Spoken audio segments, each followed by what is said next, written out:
Hey everyone, this is a must-watch video for your writing lab in week 1. It is the foundation not only to this course, but really setting up the rest of your MPH degree and program and making sure you finish.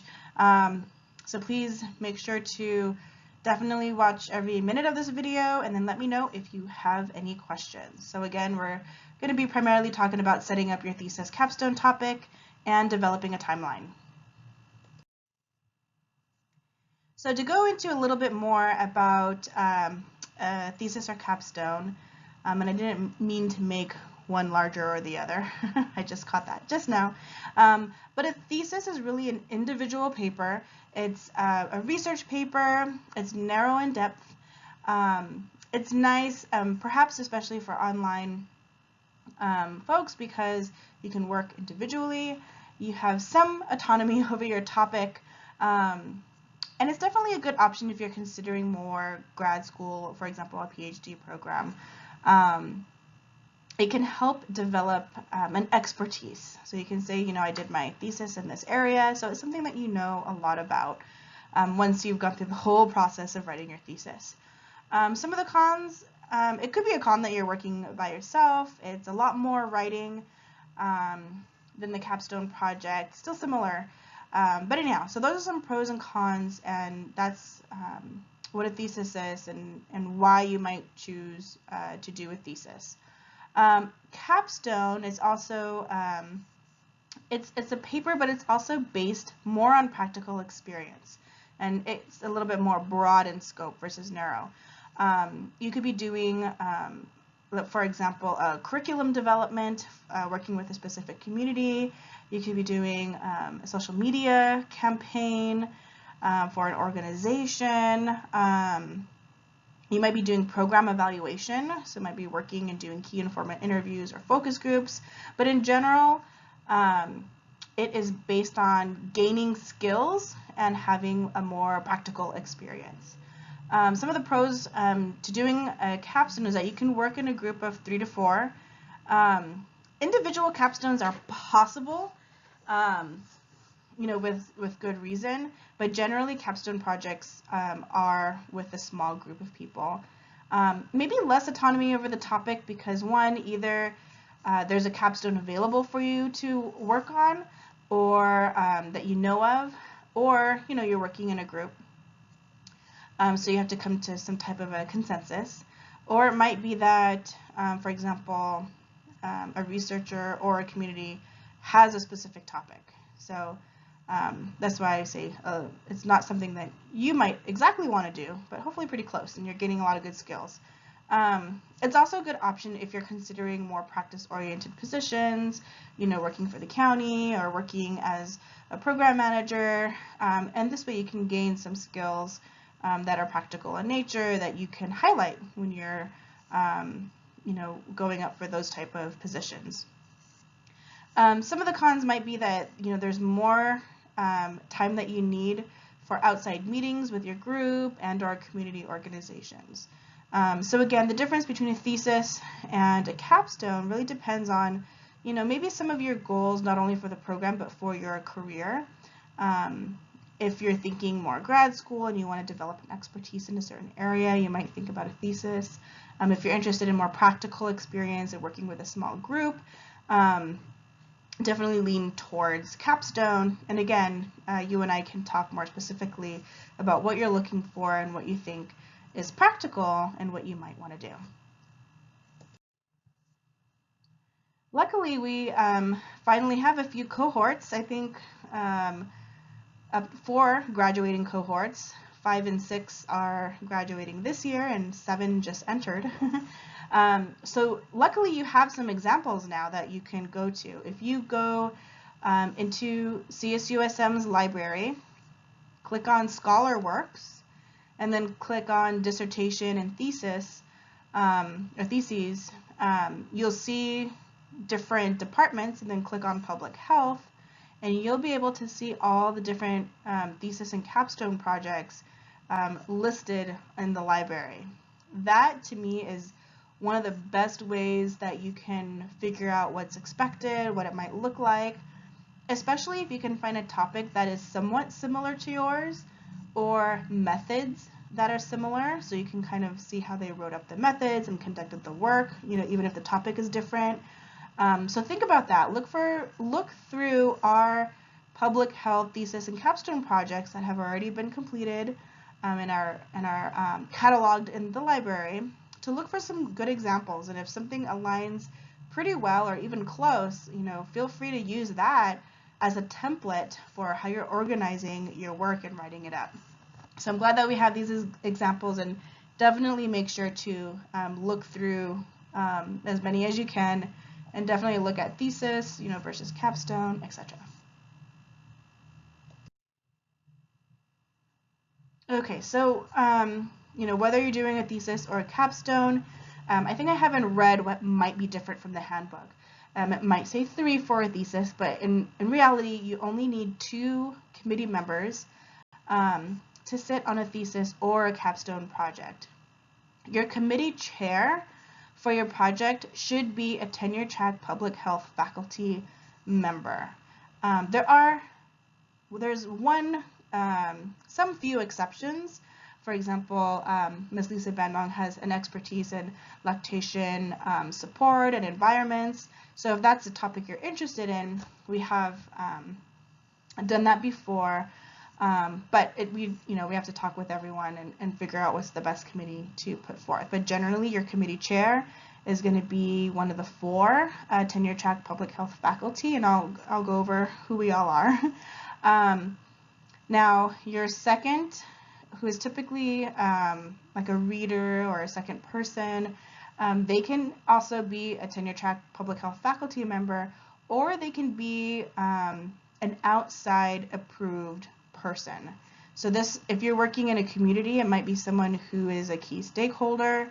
If you're working with another organization, it might be the community partner or the project manager, etc. Someone who has a stake in the data that you're using. So really think about who's going to help you in different ways. So just generally, committee chair has to be a tenure-track public health faculty, and then your second committee member can either be a public health faculty or someone else. Both at the end will have some type of defense or presentation. So we tend to do them about 3 to 4 weeks before the due date, where you have to turn in and have your thesis or capstone logged into the library.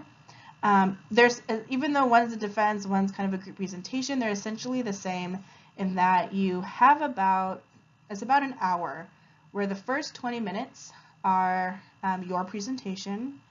The next 20 minutes are questions from your committee and or audience. And then the third 20 minutes is your committee discussing and talking everything over and deciding whether you passed your thesis or capstone or not. So that's generally how it goes. Some committee chairs might do it slightly differently, but generally that's kind of the rule I've been using: 20, 20, 20. So 20-minute presentation, 20 minutes for questions, and 20 minutes for your committee to discuss your presentation. There are a couple of forms that you need. You need a thesis committee form. It should be completed and signed by all your committee members once you have formed your committee. And then there's a second part on the bottom. Once you complete your presentation, and this is just of your proposal, they sign again to say they approve your thesis or capstone proposal.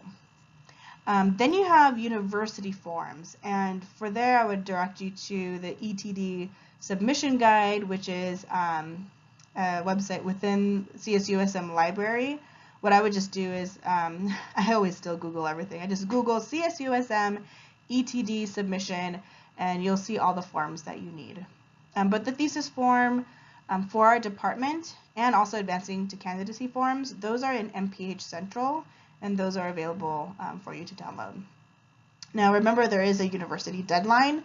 Final submission to the library is always 12 o'clock on the last Thursday that classes are scheduled.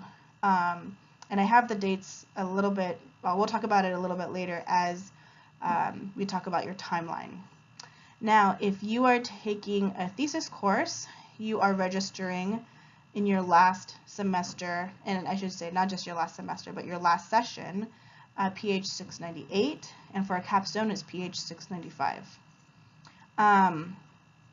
Your final submission of your paper, which should be basically the penultimate paper before you have your final one with edits, is about 2 weeks before your defense, because then that gives your committee members time to read it before your defense and give you comments and feedback that they could use to give you in writing, but also will give you feedback during your defense and have questions for you at that time. But so this is just a little bit of an overview of what to expect as far as thesis or capstone, as far as committee structure, presentation, understanding the deadlines, and when you should do your presentation or defense. Okay, so now back to who should be on your committee. When you think about the chair, try to think about who has either subject matter or methods expertise in the research topic that you are thinking about. And again, it might not align exactly as far as research or topic, but definitely if there's some methodological expertise, then you want to think about that as well. For your second member, or sometimes you can add a third if you like as well, they should really complement your chair in either subject matter or method. So if your chair is someone who's an expert in methods, then make sure to look for a second member who understands the topic and subject matter more, or vice versa. Or maybe you need someone, if you're doing something a little bit more complicated with statistics, then maybe you need someone who is a good data person. So really be purposeful about how you're putting together your committee. First, of course, especially for your chair, look at CSUSM public health faculty. But for your second, look at CSUSM, then expand out. So if you're working with a specific data set or organization, you might include one person who has a PhD who owns the data or from that group. But put in time and thought before asking your chair to be your chair, and consider who else might you bring aboard so you can talk to your chair about that. So I would first ask someone to be your chair, like, would you be willing to chair my committee? What I would do personally is say, here's the topic that I am considering, and as much as you can, here are the methods, here's why I think it's important, is this something of interest to you? Ask the person to be the chair of your committee. And then when they accept, set up a meeting, and that is when you talk with your chair about who should be the second person. So you don't want to ask right away, you want to get your chair's opinion and really be thoughtful about who is on your committee. They might know somebody who's like, oh, well, I know somebody else who has an expertise in XYZ, or I know this person who would be great for your committee. So, so make sure to talk with your chair about how to put together the rest of your committee. Also ask about their turnaround time. You'll need that information to complete your timeline for drafts. So I've worked with professors who said absolutely their minimal timeline for a turnaround of a paper is 3 weeks. Now, if you're in a short program, that's kind of a lot of time. So you have to really strategize. Okay, I'm turning in my background and significance, and during those 3 weeks, I'll be working on my methods and results, and then I'll turn that in. And while they're looking at that, just kind of really think about how you're going to best utilize your time.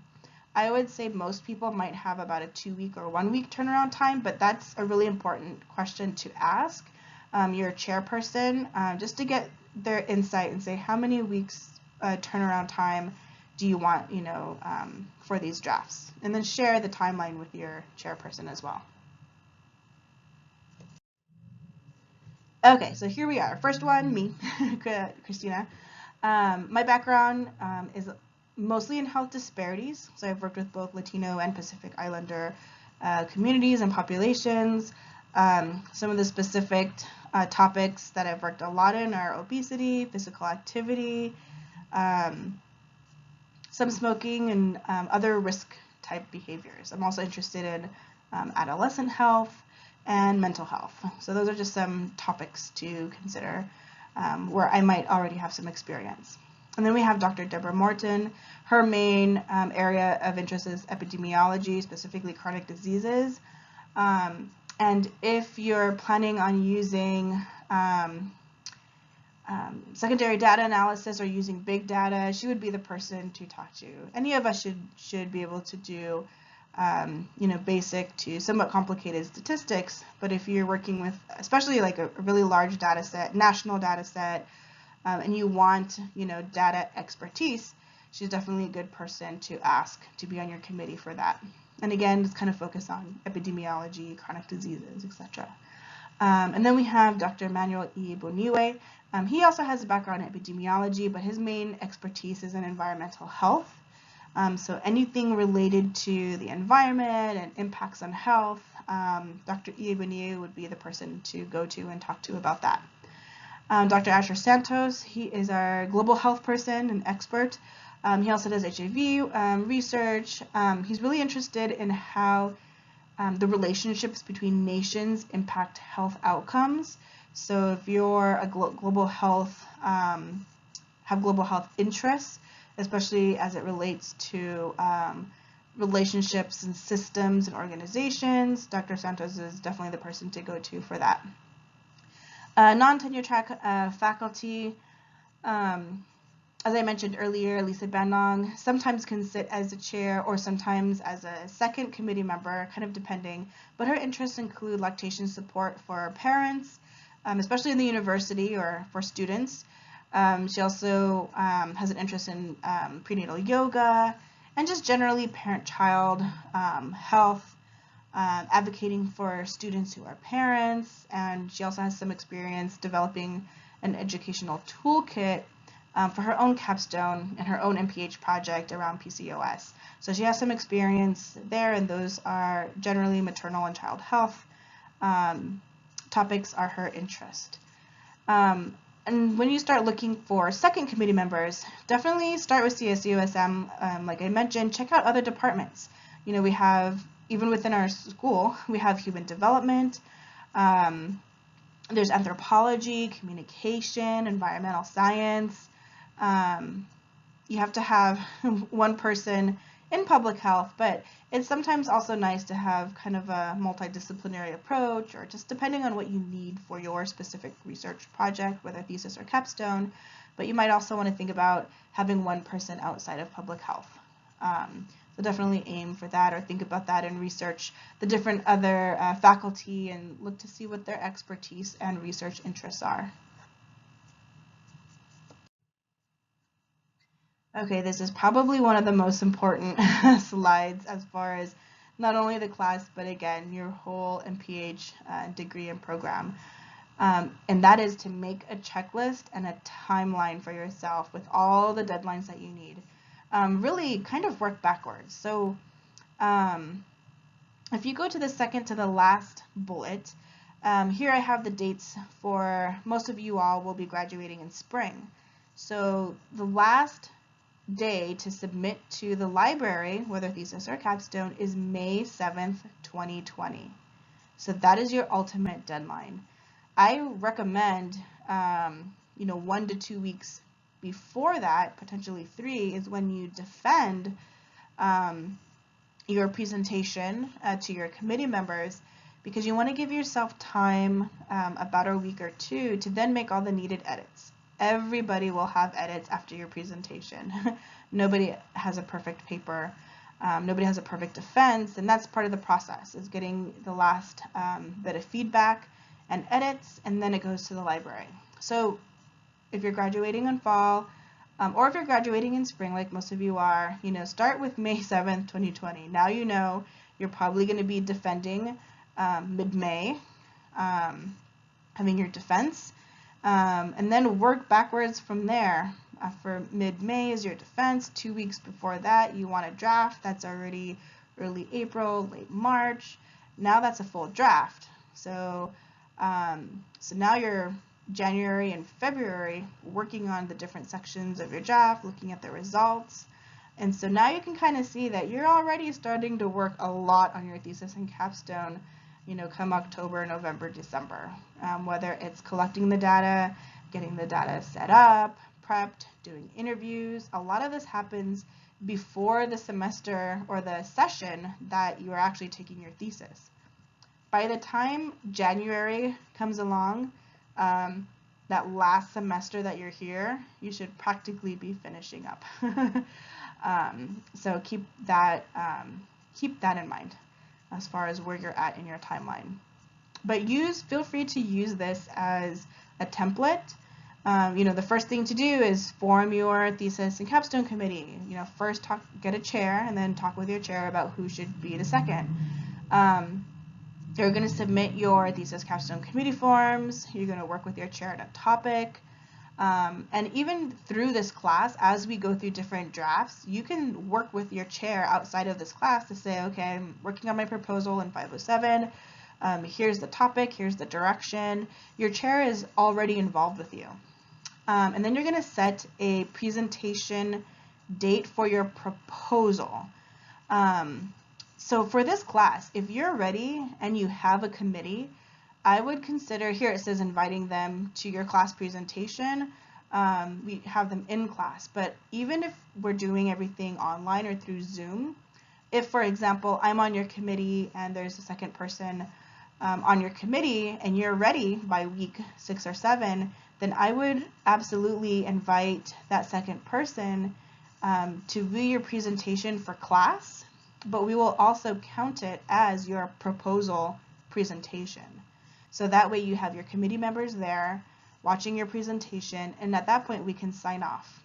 This kind of avoids having to then make another meeting and give your proposal presentation to all your committee members. So as much as you can, if you can get everything ready by week 6 and 7, and you'll see the proposal presentation is not long. It's maybe about 10 minutes. You just have to be really purposeful and thoughtful about what you're proposing. But if you can have everything together, you can have your chair present. You can also have your second committee person present while you're giving your proposal presentation for this class, and have that count. It moves you along faster through the proposal process. And then depending on your project, you might have to submit IRB. Definitely you'll already have a timeline as part of your presentation, but it's always kind of changing and adjusting, so just make sure you're keeping up with your timeline. And then the other bullet is just all the things that you have to get done, whether it's interviews or data or getting the data. That's for you to make a checklist, give yourself deadlines, give yourself draft paper deadlines. You're going to have the draft of your background by this date. You're going to have your methods by this date. You're going to have your results and discussion by this date. You're going to have your first full draft to your chair by this date. You're going to have your first full draft after your chair has commented on it.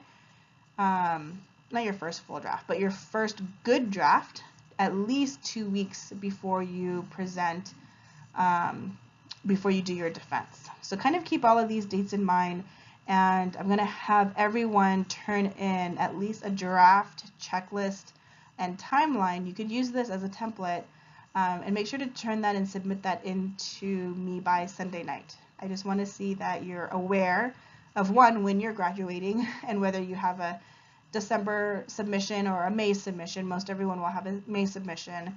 And I want to see that you're really thinking about the timeline, and just put in some proposed dates for like draft 1, draft 2. Again, you'll work with your chair on more of the details, but I definitely would like you to submit by Sunday night this checklist, and giving yourself some deadlines. Ultimately, you're responsible for confirming the dates. So check CSUSM, thesis submission. There's a checklist already made, usually online. You're responsible for making sure all the forms that you need are filled out, and that you understand when is the absolute deadline to submit your thesis and capstone. But this is kind of a template that you are free to use, and cut and paste, edit it a little bit, and send it to me. Especially edit the date of when you're supposed to submit. Work backwards. Include some more dates here. So 2 weeks before you're going 2 or 3 weeks before you're going to do your defense. 2 or 3 weeks before that, you're going to have your penultimate draft. So kind of work backwards a little bit, add some dates. But again, feel free to use this as a checklist and have a draft turn in by Sunday so that I can see you're already thinking about the timeline. As you're thinking about your topic, you also want to think about what can you reasonably accomplish in this short of a program. How much time do you have for developing, implementing, and analyzing a survey? Do you have time to do all that before you even implement it and get the data? You might, if not, if you're really busy, you might want to think about getting data that is already existing, that's already publicly available, or it can be data from a researcher or one of us as faculty might have data that you can use.